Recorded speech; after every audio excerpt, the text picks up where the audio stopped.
Thank you, Mr. Chair. And committee members, for the record, Alan Bates, State Senator from, of all places, Jackson County. Now, you will hear a lot more about our issue in Jackson County from others in the room after us. I'm going to hit some high spots for you, and then the others will come in and give you more information. So at least I expect they will.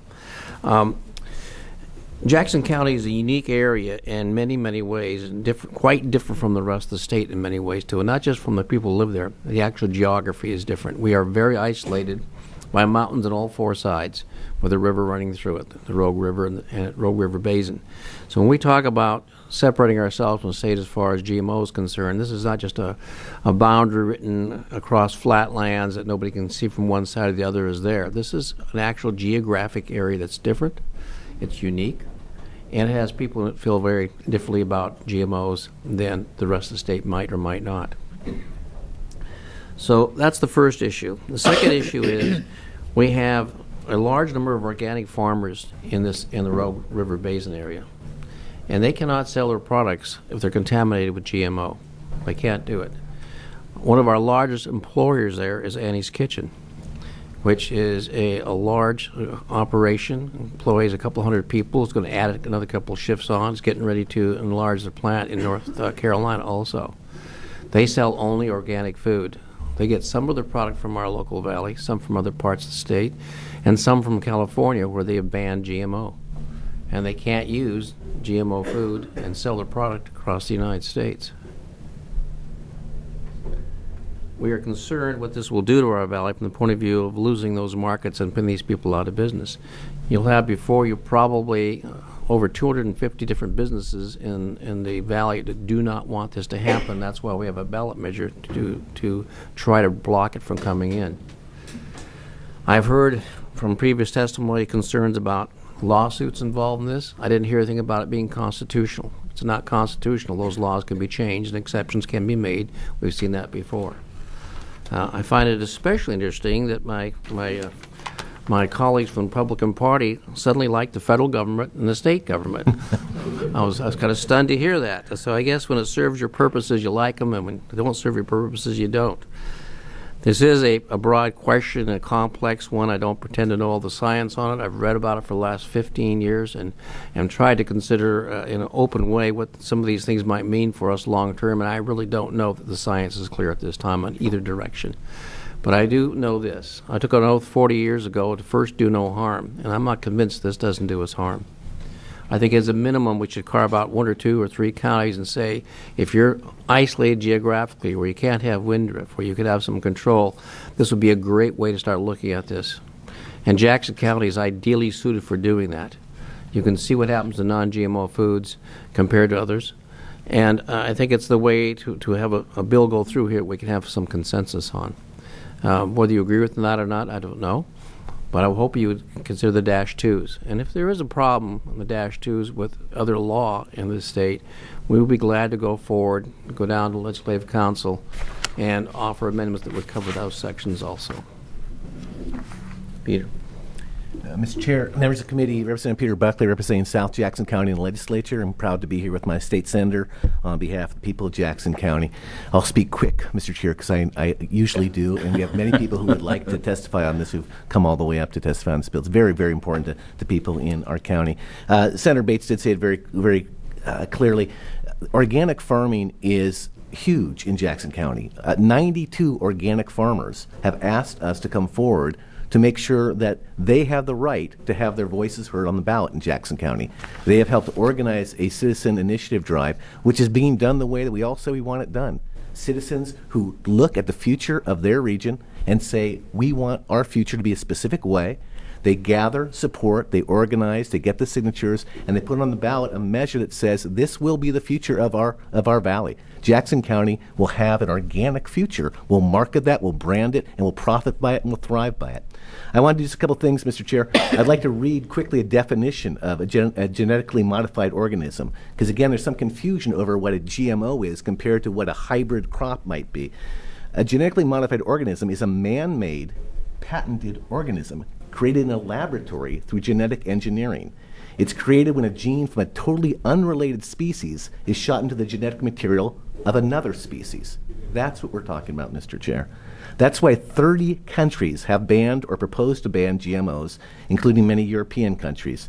In the United States, Gerber and Heinz Baby Foods, Frito-Lay, IAM's Pet Foods, Trader Joe's, and even McDonald's and Burger King are now refusing GMO corn, potatoes, and other ingredients. These are the products that we're talking about. These are the products that Jackson County wants to be known as being the absolute alternative of. We want to be known as a haven for organic products. Our farm to school program, our farmers markets program, and our exports throughout the rest of the state and the country. And a couple other points I'd like to make very quickly. The argument's made that suddenly that this is some sort of unusual thing that a county would say that they would like the right to ban GMOs. Mr. Chair and members, in 2004, Mendocino County in California banned GMOs. It was quickly followed by Trinity County and another county that slips my mind right now. Was it Marin County?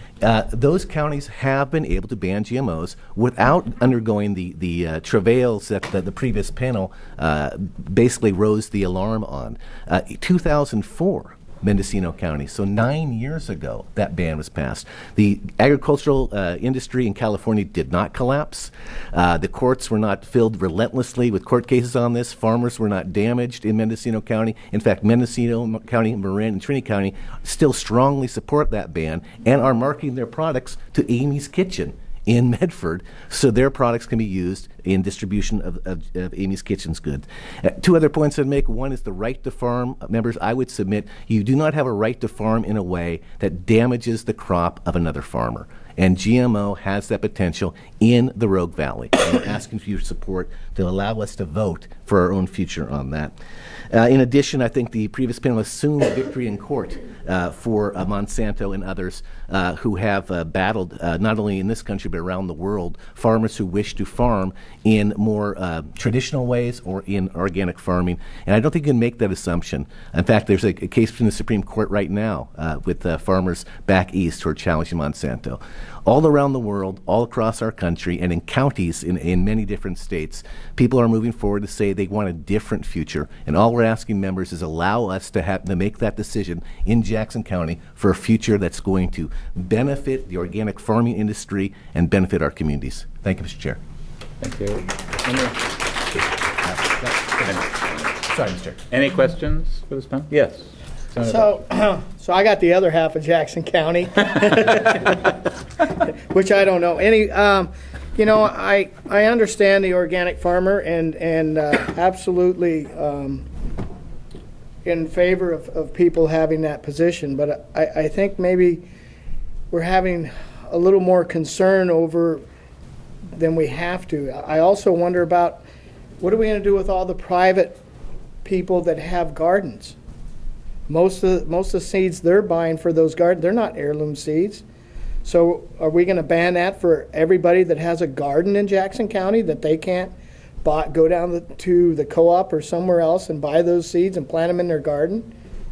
Is that bill going to affect all the private gardeners in the counties? Mr. Chair. And what is to separate a line of a county from one county? So if this county agrees to ban it and the other county doesn't, the wind doesn't stop at the border of that county. So there's some concerns there. Mr. Chair, you can have areas in between that are buffer zones, and especially in a county like ours, where there are natural barriers to start with. The area you'd have to have for a borderline that would be not easily passed over is very narrow along the river from between Josephine and Jackson counties. It wouldn't be a major job to do that.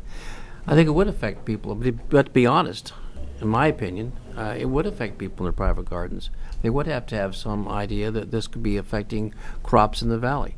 I think people have a right to make that decision locally and to enforce it locally. I think I'm much better at handling it that way than at the state level. I've always voted for local control. I will continue to vote for local control. I like to be consistent, with the exception of such things as highways and cell phones and laws that when you're passing from county to county that are really obvious. This is not really obvious. This is really a local issue. I believe it should stay a local issue. I think Representative Buckley put it extremely well when you heard what he said. There's no reason to force this on the whole state. To open the state up to Monsanto, basically what you're asking us to do, just open it up to them. The Agriculture Department does not have the money to really look at this. probably doesn't have the expertise yet either. It'll be years before they do. We're basically being asked by a big agricultural firm to open the state up, and I'm not ready to do that right now.